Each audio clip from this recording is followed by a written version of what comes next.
Olá pessoal, meu nome é Aldemar Moreira. Neste vídeo eu vou tratar de um tema que é bastante obscuro, né?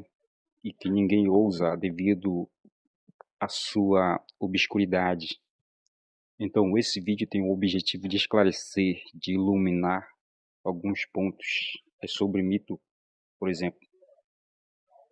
Vou falar sobre a cronologia do Gênesis. O Gênesis, que é um texto bastante obscuro. Eu estava lendo aqui justamente sobre a questão da cronologia, né? E percebi que a cronologia do Gênesis ela é bastante problemática. Primeiro, que a narrativa do Gênesis ela é mitológica, né? Porém, temos uma indicação de que no próprio Gênesis temos uma espécie de medida. Essa medida é como se fosse a cronologia, né? O problema está justamente em conectá-la à história real, por exemplo. A história real é uma outra dimensão que é paralela ao mito. A grande dificuldade é conectar o mito com a história real, no sentido de que as narrativas dos patriarcas, por exemplo, seriam ou teriam um fundo histórico real, elas teriam uma correspondência com fatos reais, com a cronologia real. Esse vídeo vai tratar justamente sobre esse ponto da conexão da história mitológica com a história real. O grande desafio seria quebrar os mitos, interpretá-los e fazer uma espécie de paralelo com a história real. Esse, na realidade, é o grande desafio, porque os mitos mesmo são dificílimos. E fazendo isso, se dá o primeiro passo para a conexão com a história, com a cronologia real. Por exemplo, a primeira questão que eu tive que lidar foi com o mito do patriarca Noé. Sabemos que a narrativa de Noé é descrita, por exemplo, no Gênesis, que Noé foi um patriarca que teve uma vida longuíssima, né? Noé praticamente não é um ser humano, pois ele viveu 950 anos. Sobreviveu ao dilúvio e teve 3 filhos, né?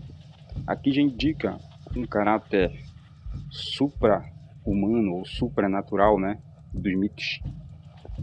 Noé, aos 500 anos, gerou 3 filhos, né? Aos 600 anos, Noé praticamente viveu o dilúvio.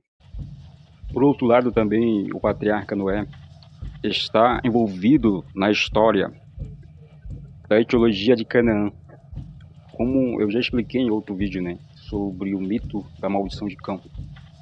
Assim, Noé é uma espécie de personagem que atravessa toda a narrativa, né, no sentido temporal da coisa, sendo que o vínculo de Noé não só tem um vínculo com o levante dos tempos antigos, né, mas também, por outro lado, ele está envolvido na questão do levante na época da 18ª dinastia, que justamente a 18ª dinastia dominou o levante nesse contexto, né?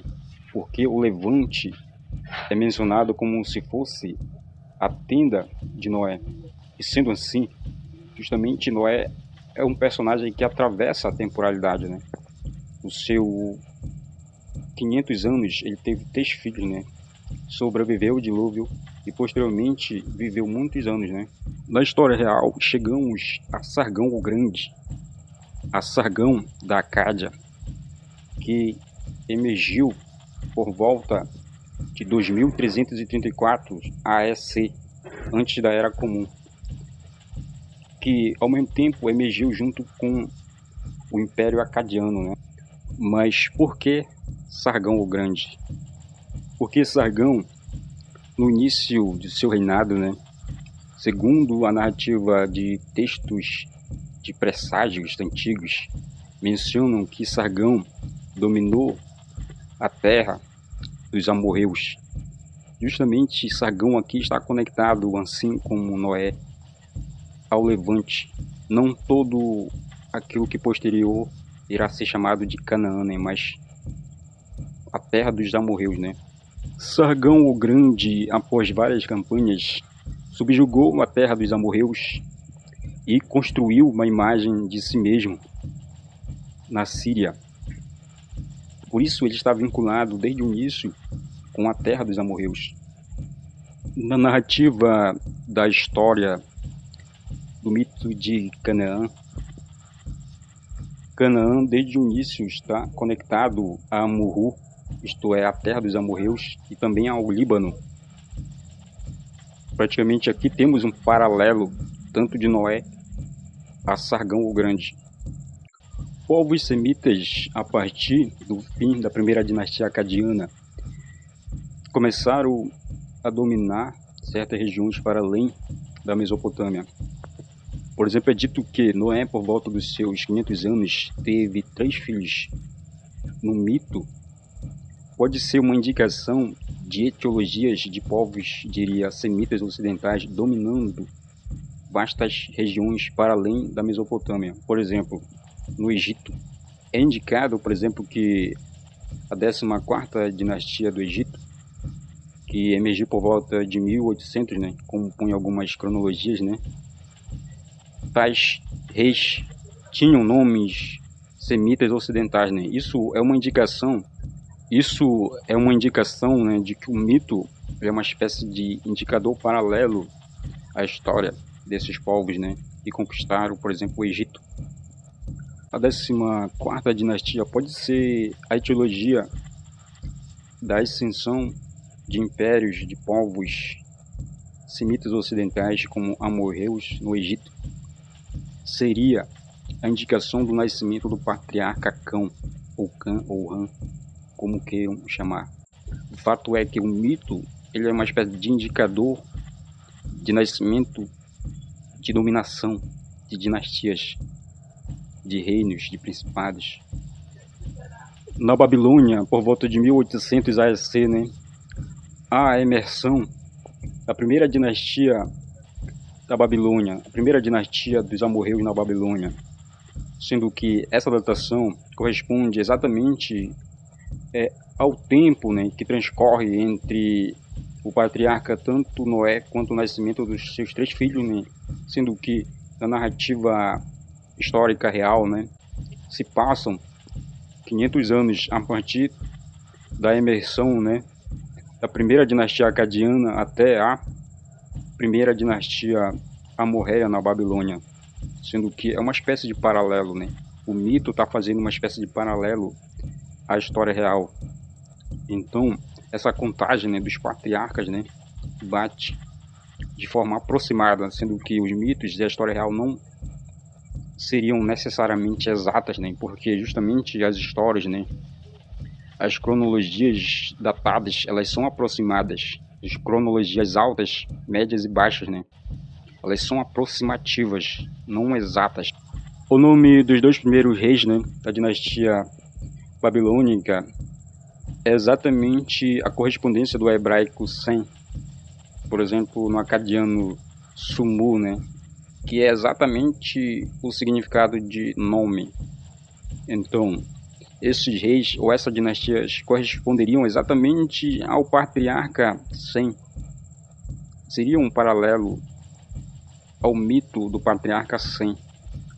Por volta desta mesma época, podemos inferir que a etiologia do patriarca Jafé, né, corresponderia exatamente à ascensão de Shamash Adar I, que governou por essa época, que era uma dinastia amorreia, né, mais ao norte da Mesopotâmia.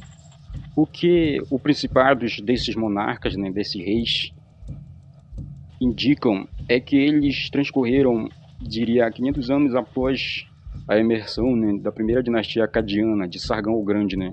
Seguindo a nossa cronologia, né, por volta de 1834 AEC, né, antes da Era Comum, é quando há uma explosão dessas dinastias, né, amorritas ou amorreia por vários cantos da Ásia, né, e do Egito.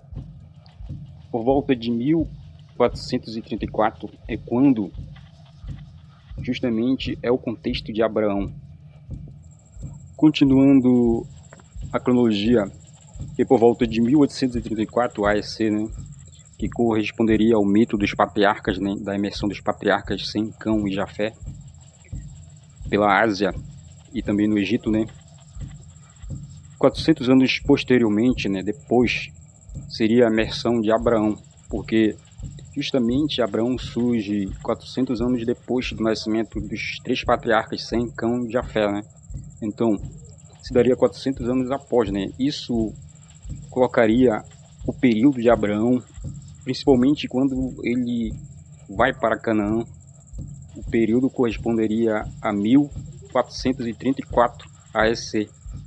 Se caso essa cronologia estiver correta, Abraão está no centro da cultura de Mitame, porque justamente na narrativa das histórias, né, do mito, Abraão vem de Ur dos Caldeus, né? Ur dos Caldeus seria uma espécie de anacronismo aí, né?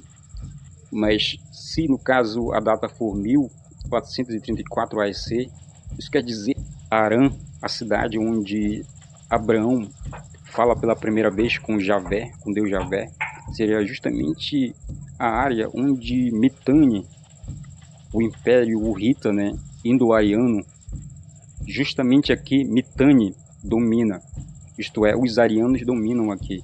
Aqui o Império Mitanniano domina. O próprio Javé fala pela primeira vez com Abraão nesse contexto, né? Sendo que Harã está sob o domínio de Mitanni, isto é, dos arianos, da nobreza ariana, né?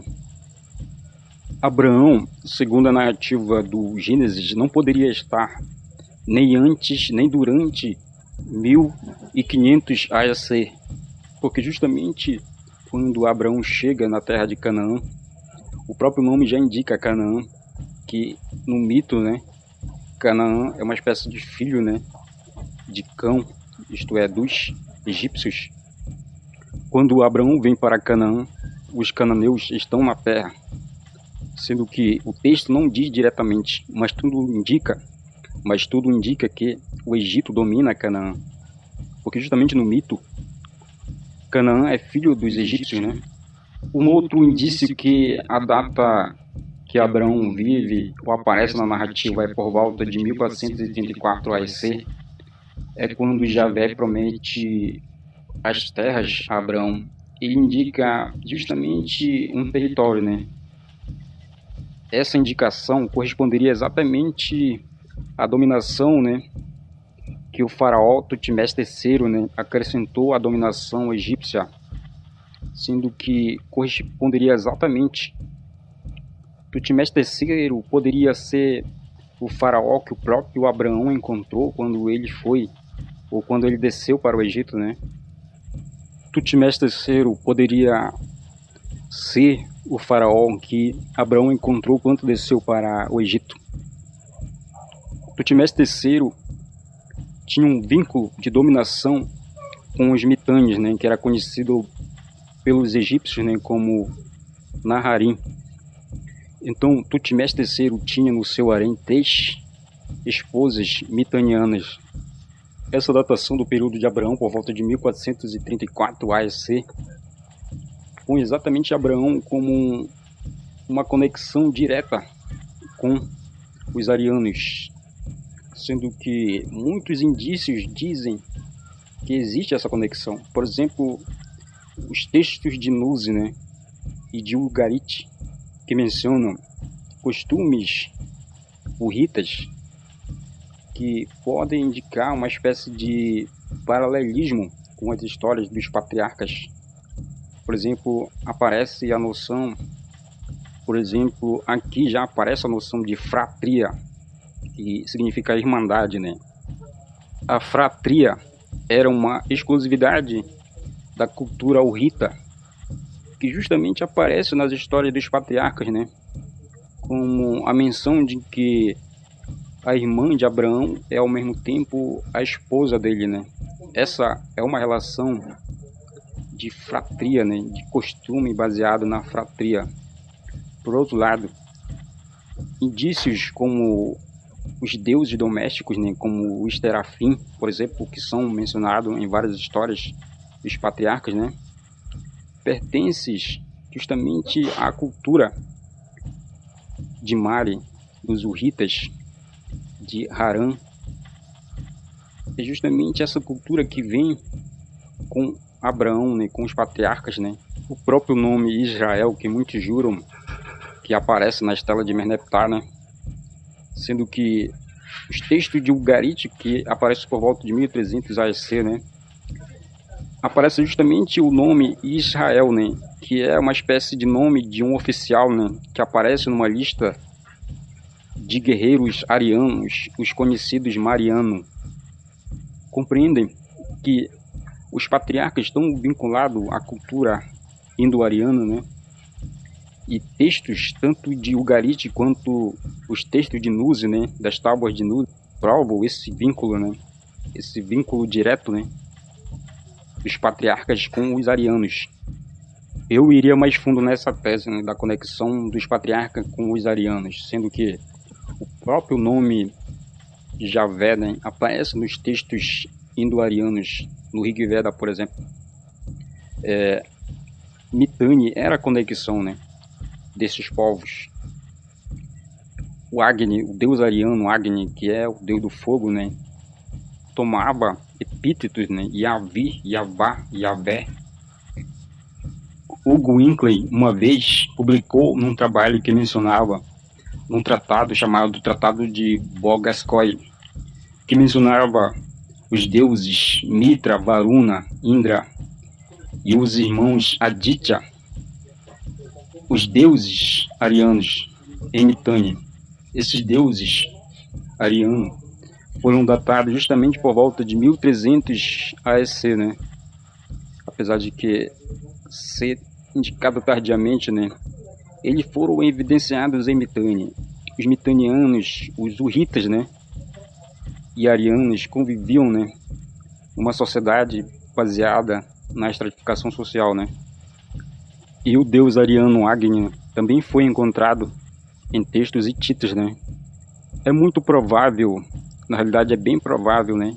Que o deus Javé é na realidade um deus ariano,